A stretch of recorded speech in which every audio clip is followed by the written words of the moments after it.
So we're here with Alex Machuca. Yep. Wow. I'll Brain give you the fart intro. already.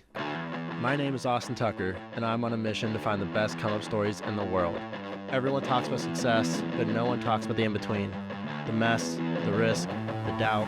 I'm here for the people who made it anyway and are willing to tell their stories honest, unpolished, and real.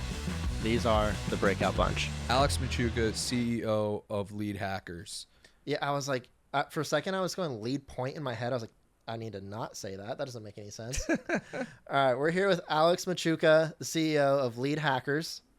Thank you for coming down. I know you've done 3 podcasts now today. Yeah. It's been a hectic day, but it's been fun nonetheless. Yeah, it's a good time. Yeah. Love being out here and talking and stuff. But So, when did you start your entrepreneur?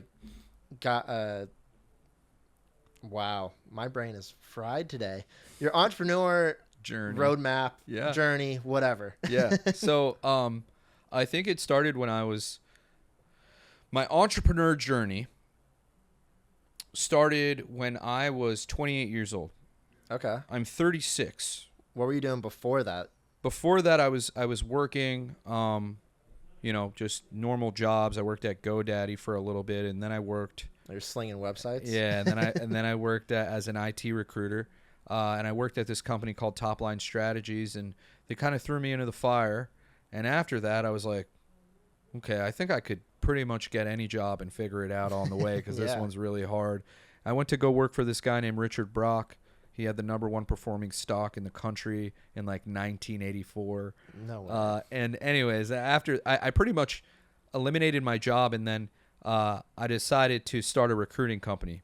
And that recruiting company was my first kind of entrepreneurial journey where I was like, I can do this myself. It seems pretty easy. And it was okay. We saw some success, but I got distracted with something else. And, joined something else, a woman? No. Joined another company.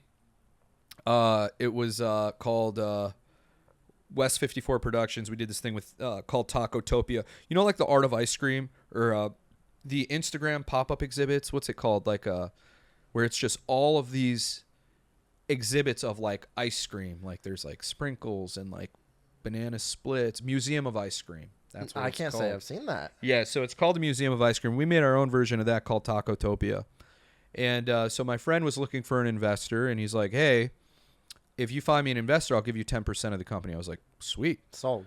I went and found an investor. The investor fell through, and so I was all bummed, and I was like, all right, I'm not ready to let this go.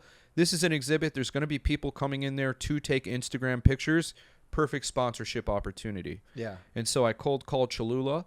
Hot sauce, because great compliment to tacos. The place was Tacotopia. That was the theme. And in 3 calls, I got them to hand over $250,000 in sponsorship money. After that, I called Pepsi, got them to offer to sponsor it for another $150,000. And once I did that, I called their competitors, Coca-Cola, and said, hey, look what Pepsi's giving me. I ended up raising about $700,000 in 2 months. It got the entire operation off the ground, which was great. Unfortunately, this was during times of COVID. Yeah. And we were a brick and mortar. And so that business ultimately failed. If you guys notice, there's a theme here. So multiple failures, right? Quick question. Yeah. You don't just call Pepsi.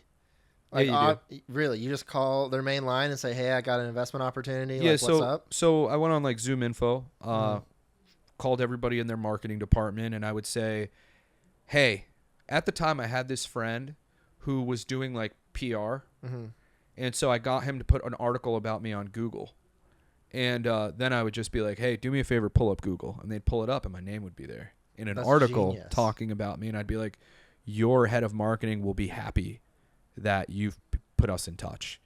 And I would say that every pitch, and I was able to get through. And, man, that honestly was the craziest sales run that I've ever went on. But it was $700,000 in about a little less than 2 months that we raised. I also was able to get Gary V, Ryan Harwood involved to run our ads. But again, it was during COVID. It was so funny because at the time I was trying to help the business any way I could because, the ads was the problem. We couldn't get enough foot traffic. Right. it was a family business, and like the woman's daughter was running the ads, and like she knew everything because she went to college for Facebook. And like when I would try and help off of the research that I was doing, I'm like, you should run awareness campaigns and retarget those people. They didn't want to hear it. They're like, stay in your lane. You don't know what you're talking about. Yeah, right. My next company, was a Facebook ad company that I scaled to $500,000 a month in under 11 months. If they would have let me take over the ads and not have been stubborn, I probably could have saved that business, you know? Yeah, but all these things happen for a reason. Yeah. Like if you didn't get frustrated there, you would have never have left. Right. Like what were you making at that job? Nothing. Listen, that was I got, and you know, I don't talk about this but I got screwed. Yeah. They were doing a lot of shady things, ruined a lot of friendships that I had, because I raised all the money and saw none of it, and they just spent it all on whatever the hell they wanted and didn't pay me. And yeah, it was a terrible That's terrible crazy. experience. You basically like got them off the ground, and Yeah. you did the hard work of calling these people, which like Mhm. most people wouldn't have the balls to be like they would just assume Pepsi's just out of reach, right? Yep. It's too big of a company. I'm not even going to call them. I'm going to go call like some local soda company. Right. But you actually like went out and did it. Yep. Which Yeah. is incredible. Yeah. But you know, it ended up with having nothing to show for it. Yeah. I had about $2,000 left in my bank account, and this ad came up of this guy named Jeremy Haynes. Shout out to Jeremy Haynes, by the way. He was this marketer at the time, and he was just so cool to me. I'm like, this is a guy who's like pretty normal, and like, but he's speaking so articulately about marketing and Facebook ads, and I want to be like him. Yeah. And so I went to my girlfriend at the time, who's my wife now, and I said, hey, I have $2,000 left in my bank account. I really want to buy this course. It's $2,000. She was like, go do it. I'll cover the rent. That's a good woman.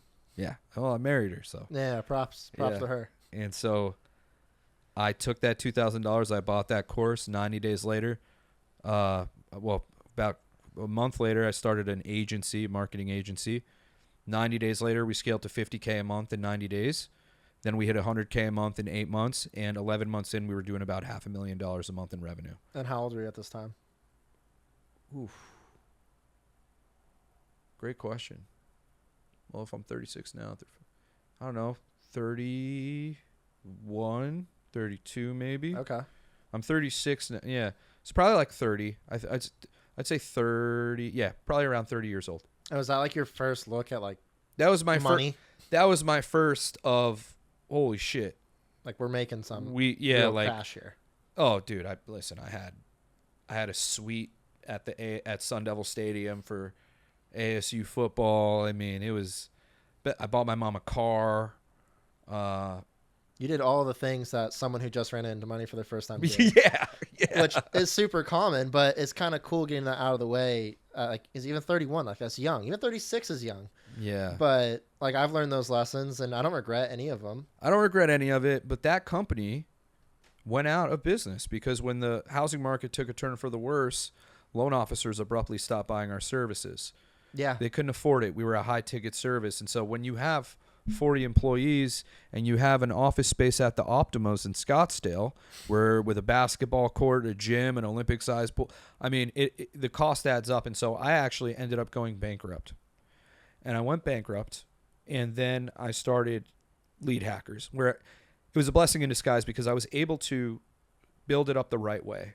I built up my agency kind of like a house of cards. Okay. It was very sales-centric, and you know, we were flawed fundamentally in operations. And it was my first time ever running an agency, and so you're going to make mistakes like that.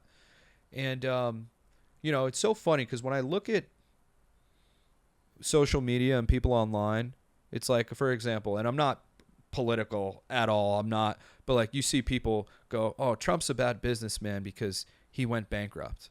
It's like, you know how many billionaires have gone Almost bankrupt? Like every Like company we know goes bankrupt. You have to be making an exorbitant amount of money to need to go bankrupt. And it's just these people who just don't get it. They don't understand it, and they're just like even one of my own friends, you know, he got pissed at me once and goes, at least I didn't go bankrupt. And my response to him was, I made millions of dollars and went bankrupt and then made millions of dollars again. Yeah. Before you made $1 million. Well, that shut him up real quick. A lot of people don't realize it's not always like I'm going broke and stuff. Like it's restructuring debts and everything. Like there's a lot of companies that go through bankruptcies that we shop at every day that have thousands of stores and stuff. It's not the bankruptcy is not the end of a company always. Yeah. And it can be, but it's not always. You know, the only thing that you have that, you know, is going to stay with you your entire life is your name. Right. And so, you know, when I was going through the bankruptcy, I called all of my clients, every single one of them. My attorney was like, hey, just send them an email, give them my number. You don't have to deal with any of them. I was like, that's not who I am. No. I'm not going to do that. I'm going to get in front of it. I'm going to apologize to every single person who I let down. I'm going to see how we can make it right.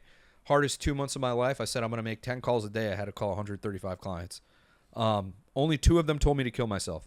The rest of them, the rest, I know. The rest of them were, one guy told me to be a slave for a year. But the rest of them were super nice. They were just like, it takes a high character person to call me because I know you don't have to. Yeah. Most people would just cower away and hide behind their attorney. That's not what you're doing. A lot of those people actually became customers in the new company. Well, it's because you showed that you're honest and loyal and truthful, and like you actually still care about their relationship. It's not just the money. You care about them still having respect for you. Yep. And clearly they did. Yeah. Yeah. And a lot of them are still my customers now, and I appreciate them. And my whole goal ever was just starting the company. It's like, you have to understand you're going to fail. Like, guys, I've had multiple failures, like multiple failed companies. That is literally the only way to learn, to get to where you want, right? And I truly believe the entrepreneurs who fail the most are the ones who should be the most successful. They have the most knowledge.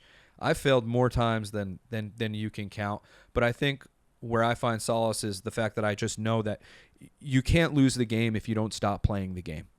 Right. As long as you don't stop playing the game, you're never going to lose. And so I know that I'm just never going to lose because I'm just never going to stop. I'm never going to, you know what I mean? And so I find like comfort in that. Even, you know, when I was bankrupt, I was like, this isn't the end. I'm just going to go out and build something else. I've done it before. I'm just going to do it again. Yeah, it's like if you're at the casino, the only way to lose is if you stop playing. Yeah. The slot machine will pay out at some point. You just have to sit there long enough and not be the guy who misses it by, a couple spins. I try and tell my wife that when she tries to give me limits when I go to Vegas. She's like, only spend $500. I'm like, that's not enough. You don't understand. That's not enough. I can't win if that is my cap. I need like $10,000 so that I can win $3,000. Exactly. You need a variance there. If you don't have enough hands to play, the odds are just against you. Yeah. But it's the same thing with entrepreneurship.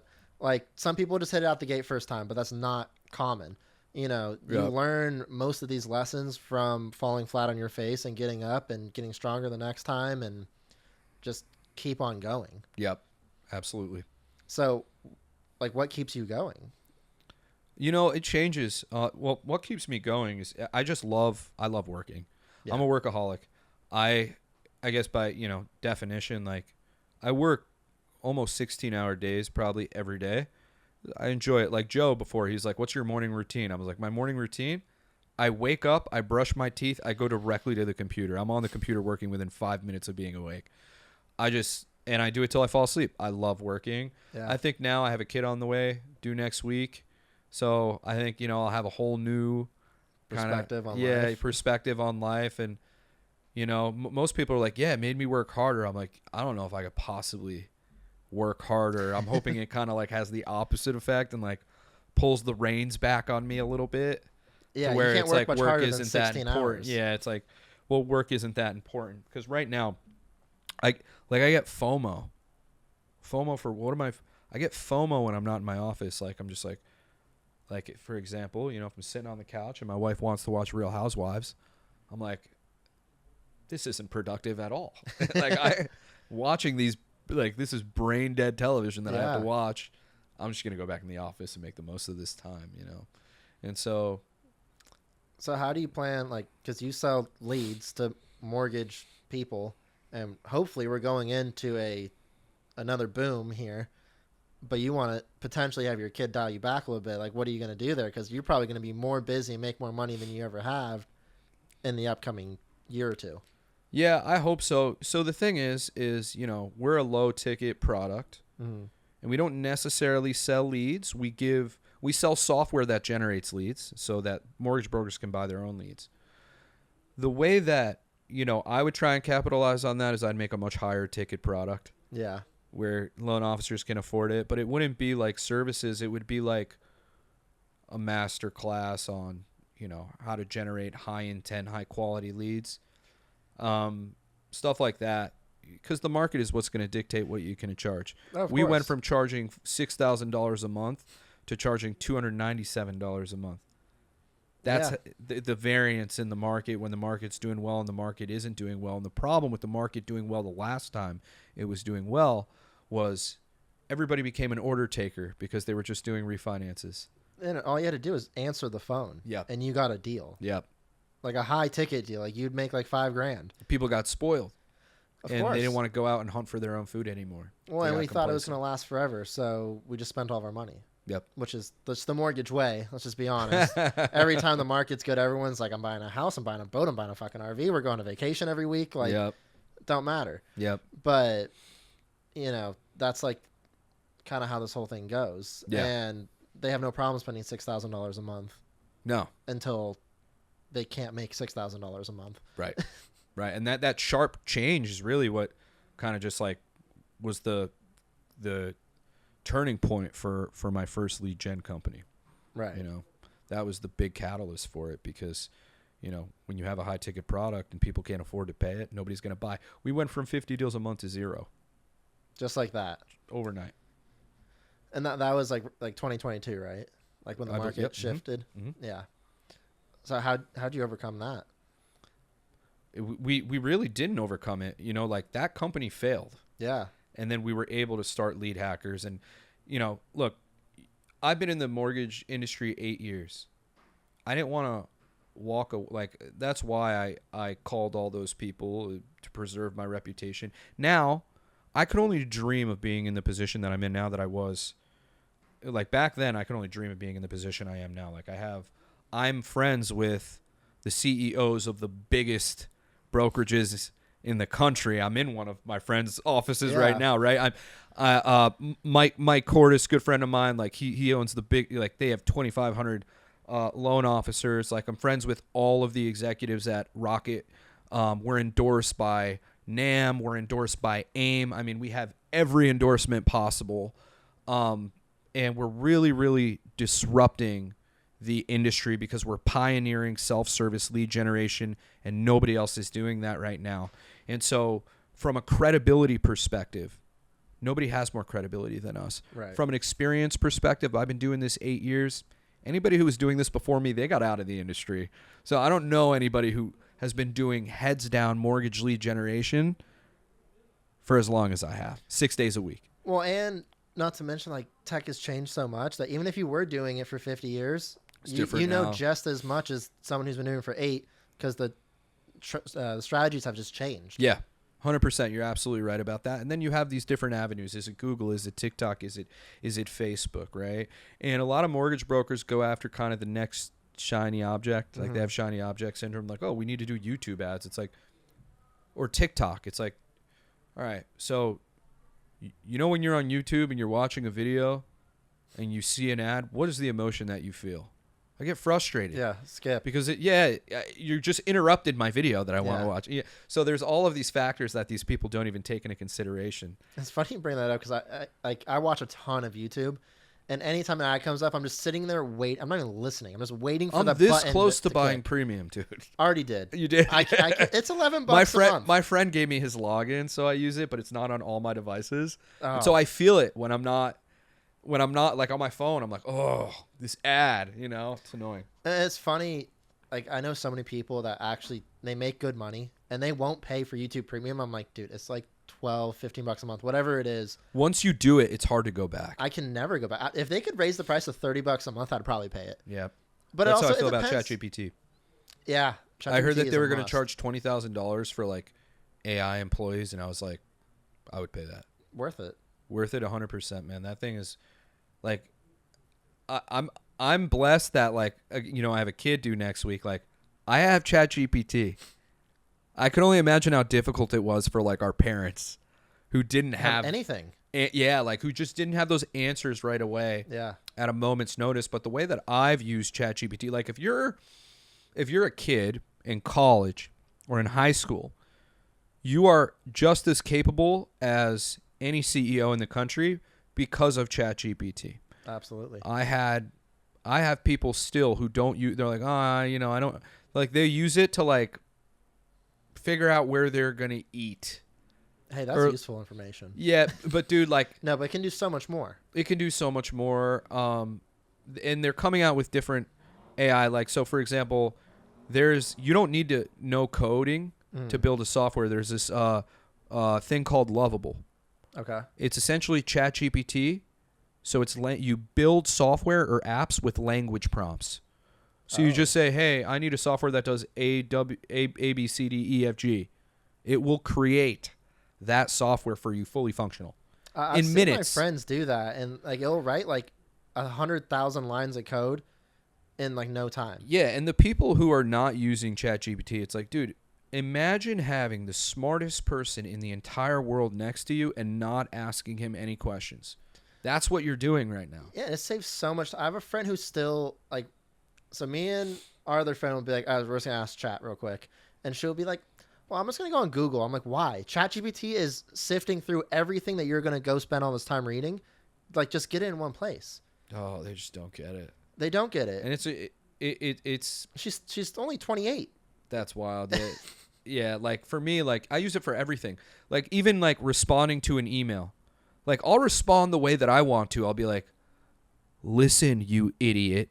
Yeah. Like I'll just send a really insulting email, not send it, but I'll type out a really insulting email like the way that I would say it if I was talking to like somebody I didn't like. Yeah. Because I don't. I'm annoyed by them. I'm like, listen, idiot, you're wrong about that, right? And then I'll just put it into ChatGPT and say, make this professional and tactful. And it'll rewrite it, still get all my points across, and I just send the email. I started using it, like me and my buddy, we just go back and forth with it. Like he canceled on me for a round of golf the other day through a ChatGPT prompt. It was like 3 paragraphs. So I copy and pasted it and had ChatGPT write me back a vulgar, extremely long response to it. And we did this like 7 times in a row. And yes, there's so many better uses for ChatGPT, but I've never cried so hard in my life going back and forth through these messages. Do you know the rapper Cameron? Killa Cam, Dipset. You never heard of them? No. He posted something funny the other day. It was him freestyle battling ChatGPT. I don't want to go too far down this ChatGPT thing, but I do have one real legitimate concern with ChatGPT is it's getting rid of creativity. Like I went to go get a tattoo the other day. It was a ChatGPT image. He had ChatGPT like modify it and stuff, which he's been doing it 40 years. He learned in prison and stuff. Like he has the right to do it, but all these new tattoo artists don't need to be creative anymore. They can just go to ChatGPT and say, hey, I want to make this. Let's get a stencil and then just color in the lines. And there's going to be other industries like that, like art and music. Like you don't can have argue to that be creative. You don't have to be creative, but you can't say that it stops creativity. Okay, that might have been bold. It is creative, right? Like the AI is just more creative than we could ever be. Yeah, but then the person only needs to give it like a small prompt, and they don't have to use like their own brain to be. Oh, it's going to make like, people dumber. It's going to make people dumber. Yeah, I guess that too. Generally speaking, it should make people dumber. Like I feel like in the future, everybody's just going to have universal income. There's going to be no jobs, and it's just going to be like you just live your life. But just buy things from AI agents. Yeah. You know, everything's going to be AI. But yeah, no, I agree, and that is a concern. Is that people aren't going to need to put much thought or effort into things. For me, ChatGPT has helped me get smarter. Like I'm like, hey, I need step-by-step instructions on how to do this. Like it helps me problem solve at really high levels. 100%. Things that would take me 8 hours to figure out, I could figure out in 1 hour now that I have ChatGPT. I mean, this whole podcast I put together in ChatGPT. Yeah. Granted, I went through and did my own touches and everything, but I was trying to figure out like cadence and concept and questions and bios and everything. Would have taken me months because like I'm not a creative person like that. Like right. I can't come up with copy and stuff. Like I just know how to execute. Mm-hmm. So I had ChatGPT write everything, and I kind of made it my own. And without that, I probably would have never started, honestly. Right. And like that's what ChatGPT is good for. At Innovation. times. And like I think young entrepreneurs should lean on ChatGPT for that too, because like it'll write you a whole business plan. Oh, it's the COO of my tell company. you what to do. Like Yep. it'll be like, call Pepsi. Yeah. Just do it. And then you go do Here's it, the and script. here you go. Say exactly this. That's But- the craziest part. It'll even yeah. write you a script. Yeah. You almost don't have to do anything. I built an entire retention cadence on ChatGPT. It's the best thing I think ever to happen. It's better than the internet. Like I think it's more profound Yeah. than the internet. And if you can start a chat like an AI business now, oh man, you'll make a lot of money. There's a lot of investors Yeah. trying to get into AI. Well, let's get off this ChatGPT advertisement here. Fair enough. So, all right. So you started Lead Hackers, and that was what it was like 5 years ago, something like that. Yeah.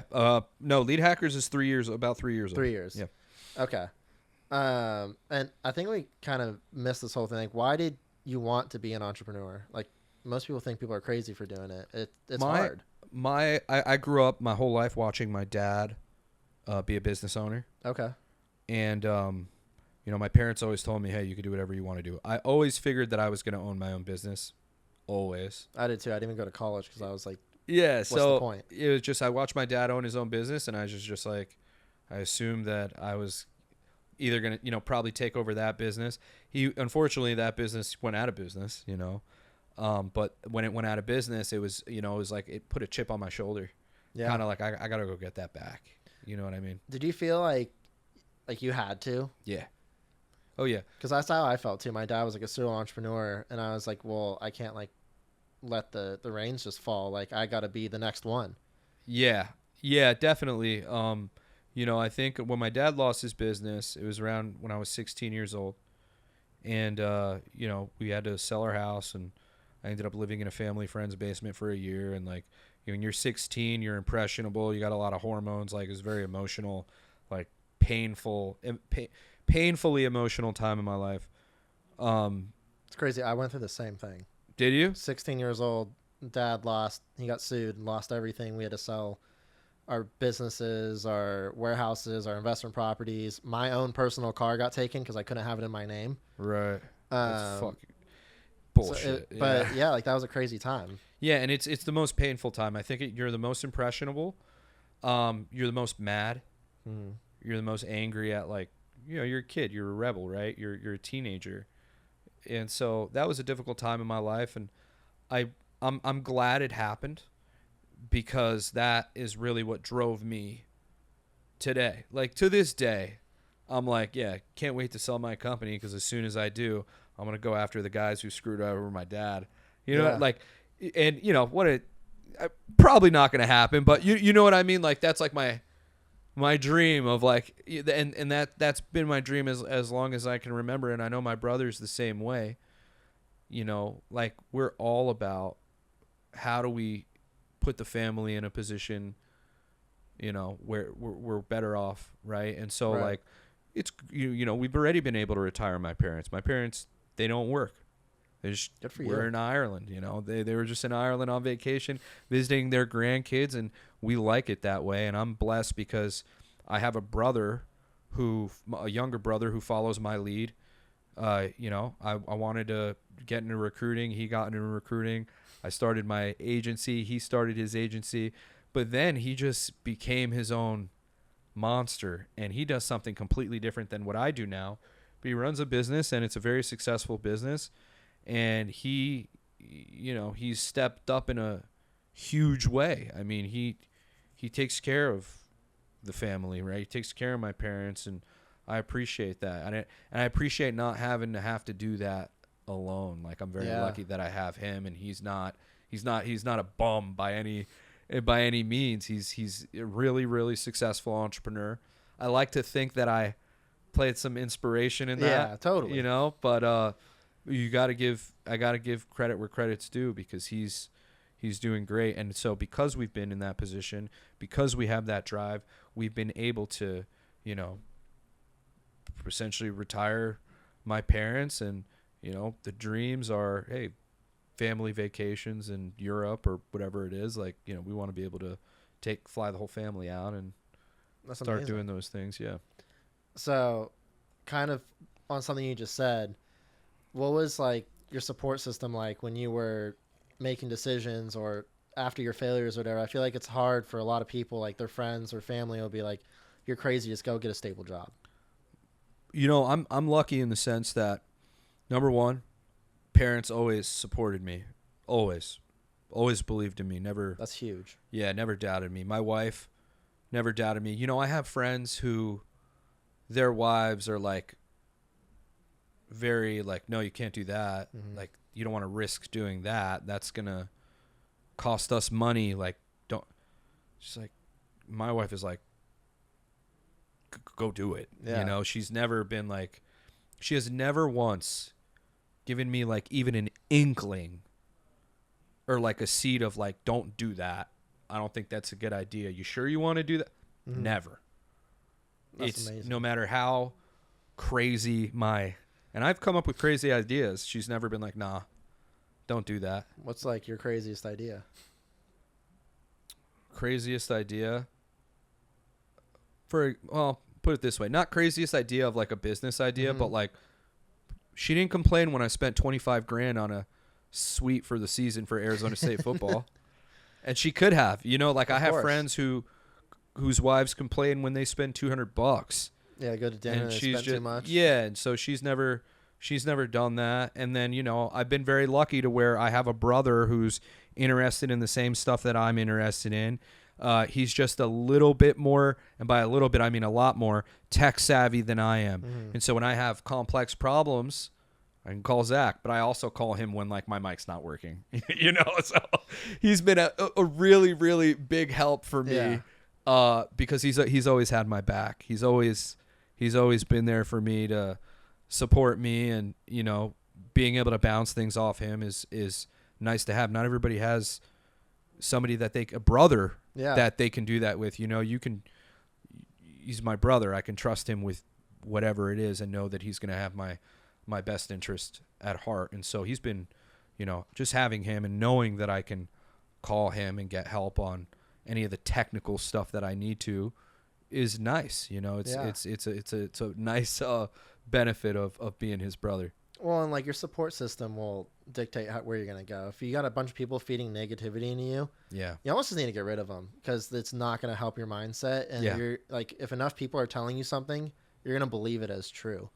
Like you need to surround yourself with people who are, one, have done it before you and can give you good advice, and two, people who actually want to uplift you and watch you succeed. Right. Otherwise, you'll probably not. It's like kind of the hard truth behind it. You know, I think it's actually depends on the person that you are. Yeah. Like, so for example, you know, you ever seen that I'm sure you've seen The Last Dance. It's that documentary on Michael Jordan. Mm-hmm. I'm like, I don't know, I'm not like Michael Jordan, but you know when they talk about how petty he was to where like one of the guys said good game to Mike, and Mike was like, what? Good game? Like, and he took it personal. Yeah. That's how I am. No, and like I like the hate for motivation, but that's not someone I want to surround myself with as like a best friend. Is kind of what I'm saying. Sure. Like your immediate support group. Should be supporting you. 100%. Like if I have a friend that says anything bad about what I'm doing, like I'm gonna prove you wrong for sure. Like I am that petty. Yes. I will make sure I do whatever you're saying I can't do better than I even wanted to before. And I'm going to remind you about it. Remember 100%. When you said this? Yeah. But like that's not going to be the person I call on a weekly basis to catch up. Of course not. No. Yeah, you're absolutely right. I think you do need some of those people around. They don't have to be your best friends, but like for me, like, you know, I get motivation from that. I'm like, oh yeah, well, I'll show you. Yeah, exactly. My biggest downfall is the statement "you won't."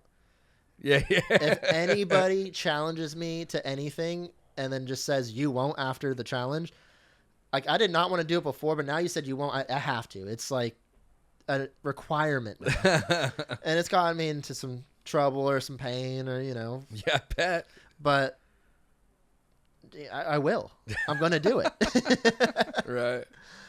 I kind of forgot where we were going before that, but regardless. So what's what's the future of lead hackers looking like? So, what are your goals yeah. and like what you plan to do? My goal for lead hackers is I want to change lead generation. I want to, like, our mission is to set out there to destroy lead generation companies. Okay. I want to bring lead generation direct between the consumer and Facebook or Instagram or Google or YouTube without having to use a lead generation company to do it for you. Okay. Our software allows you to do it with zero prior experience. And so we are trying to revolutionize lead generation, period. That's why I acquired an insurance lead generation company and turned it into a lead hackers version. So now insurance agents can run their own ads. And so, my goal is to exit. That's always been my goal. It's kind of like a feather in the cap for an entrepreneur. I could have exited my first agency, which is one of my biggest mistakes, but I could have exited that for around $40 million, and I didn't. Damn. Yeah. And so, this one we're building up slowly and more methodically. But of course, one day I'd like to sell it, and then I'd like to pay off, my in-laws' house and my parents' house, and ChatGPT has already budgeted out exactly how much money I need for the lifestyle that I want. You're telling me you don't even have a financial advisor anymore? You just ChatGPT is your financial advisor? I do have a financial advisor, more of like a tax advisor, but ChatGPT, as far as like exactly how much money I need in the bank to live off the passive income the rest of my life, I know that number based off of the type of lifestyle that I want to live. Like I love to go to Vegas for UFC fights. I do that all the time. I go to like I was there when McGregor won the belt. I was there when McGregor broke his leg. I was there for UFC 300. Pereira. I was there for the Max Holloway Justin Gaethje knockout in the last minute. I was there for Izzy winning the title. Nate Diaz, Leon Edwards. That fight was one of the best fights in UFC. Rory McDonald versus Robbie Lawler was one of the best fights in UFC history. Like I've been to so many UFC fights. And so, I'm budgeting that in. I'm like, yeah, if I go to Vegas, I want to be able to spend like $20K each time. Yeah. And so I budgeted all that stuff in, everything. And it's about 17 million liquid. 17. You don't really need 100 million. No, you don't. Right? It's once you have a certain amount, you can live off the passive income for quite a while. Yeah, especially if it's in like the stock market and stuff, like that money just starts. You put it in the S&P 500 and wait 10 years, so that'll grow. Yeah, pretty substantially. Well, like I've been looking a lot because like I made so many stupid mistakes when I was making money before. Just I'd always be in Vegas. Actually, that's where I would fuck up. I'd be like every other week. I love Vegas, and I don't like regret it at all. But I look back, I'm like, all those times that I blew $5,000 in Vegas, I could have put that in the stock market. And I'd probably be worth a few $100,000 more right now. Yeah, but those times were probably awesome in Vegas. They were super fun, and I loved every moment of them. I never look back and say to myself, I wish I did, because honestly, I don't. I had fun, but it is crazy that if I were to start 5 years ago. Sure. Yeah. Say that, put that money aside. Actually, I looked it up, and it was like by 65 right now, I'll have, I think somewhere between like $9 and $18 million from stocks from if I invest the same amount of money every month. Right. If I started 5 years ago, it would have been like $37 million. Yep. I was like, it's crazy that the compounding interest is just so important and making the right decisions early. But also, I was watching an Instagram reel today, and the guy was like, have fun in your 20s. If you're making money, don't just hoard every single dollar hoping to retire, because you're not going to have fun at 65 with $15 million like you would at 25 with 200 grand. Right. No, that's 100% true. And there's a balance, obviously. When I look at it now, I'm like, man, I wish I did work harder in my 20s, because I would already be having, I'd be living that life in my 30s. And so it works both ways, because also in your 30s, like your 30s is your prime, man. Your 30s like is your prime in a sense, because you're still young enough to go out and have fun, but now you actually have money, right? Yeah, you can go party. And so I wish I would have worked harder in my 20s, because I was going out, spending $50, and that would be like an expensive night for me. Drinking dollar beers at a college bar, or, you know what I mean? So those are, I guess it depends on what the age range is. Yeah, I mean, I lived up my 23 to now. I mean, I've worked my ass off, and I just wish I saved a little bit, but like I had fun. Like, you know, we're going to the club, we're getting tables, class A bottles. Like, I'm happy to do it, knowing that I might have been more money down the future, but at least I'm having a good time because this is when I want to. This is when I have the most friends. Because in 10 years, everyone's going to be wifed up, kids, and no one's going to want to do anything. And then it hurts too much to go out and do anything. Like, you don't see 50-year-old people getting a table at a club. Yes, you do. You ever been to Ibiza? Okay, different When story. I was at Ibiza, it was great because it was like our last hoorah before we got pregnant, me and my wife, and we went there with all of our friends. It was sick. And when we went there, me and my friend Brez are looking around, and there's just like these like 50-year-old men that are like rich, and they're just walking in with supermodels and like having the best time ever. And we were just like, wow, life doesn't. We're in Ibiza as a last hoorah, and because I'm having a kid, and they're just living their everyday life. They're like total new perspective. We can still do this.